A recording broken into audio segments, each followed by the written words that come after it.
The divorce papers lay on the kitchen table like a judge's gavel. My wife's absence screamed louder than her silence. 8 months ago, my world collapsed. One phone call, one accusation, and the people I trusted more than myself had turned on me. My nephew, a boy I had raised like a son, said things that were impossible, yet everyone believed him. Every phone call I made went unanswered.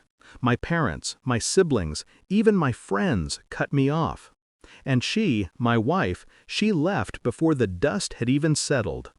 I remember the night it happened, my nephew's words echoing in the living room. "He did it! I swear he did it!" I felt a punch in the chest, not just from shock, but from betrayal so deep it could drown a man. I asked him why, but he shrugged like it was nothing, like I was some villain in a story only he understood. Before that, life had been ordinary, almost comforting. He had been like a shadow following me, laughing at my jokes, clinging to every story I told. I trusted him, loved him even. And now that trust was a knife twisting in my gut. The contrast between what I had and what was left, it was brutal. The first cracks were subtle. His hesitation when I asked him about school, the way he avoided my eyes at family dinners.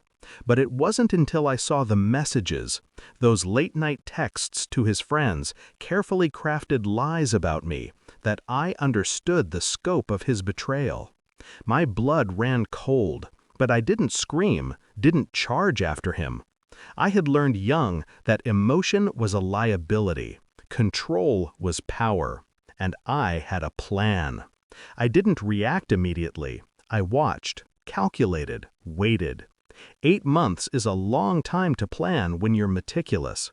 I documented everything, every lie, every manipulation, every person he convinced to doubt me. I built my case like a surgeon, precise and patient. My lawyer became my weapon, the court system my arena. And all the while, I reconstructed my life from the rubble. I rebuilt financially, socially, emotionally. Every small victory was a brick in the wall I was building between them and me. When I finally confronted him, it was quiet. No yelling, no tears. Just a meeting in a small room, lights low, the air thick with anticipation. I laid out the evidence I had collected. Step by step, lie by lie, manipulated story by manipulated story. He stammered, his eyes widened, panic replaced arrogance. "Why?" I asked, voice calm but icy. I just wanted attention," I interrupted, "and you destroyed lives for it.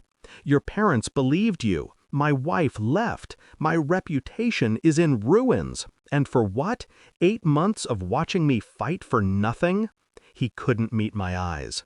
And that's when I realized revenge doesn't always need violence. Sometimes it's the slow, inevitable exposure of truth that kills the betrayer.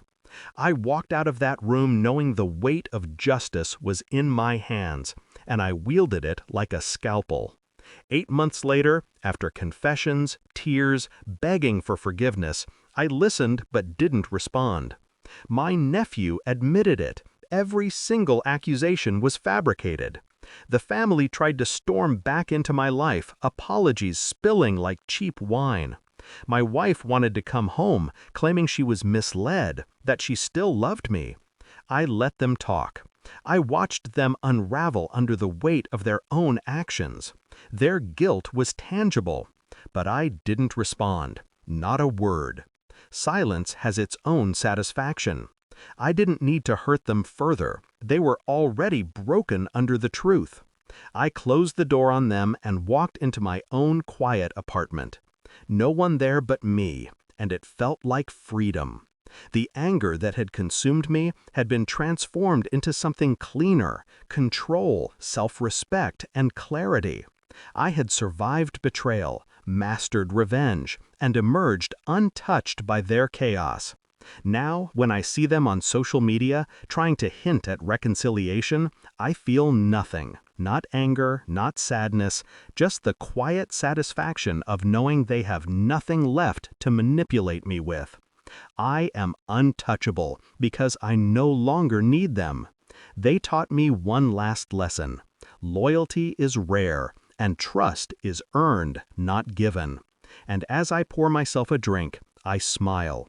Revenge isn't about humiliation. It's about reclaiming your life. And mine is finally mine.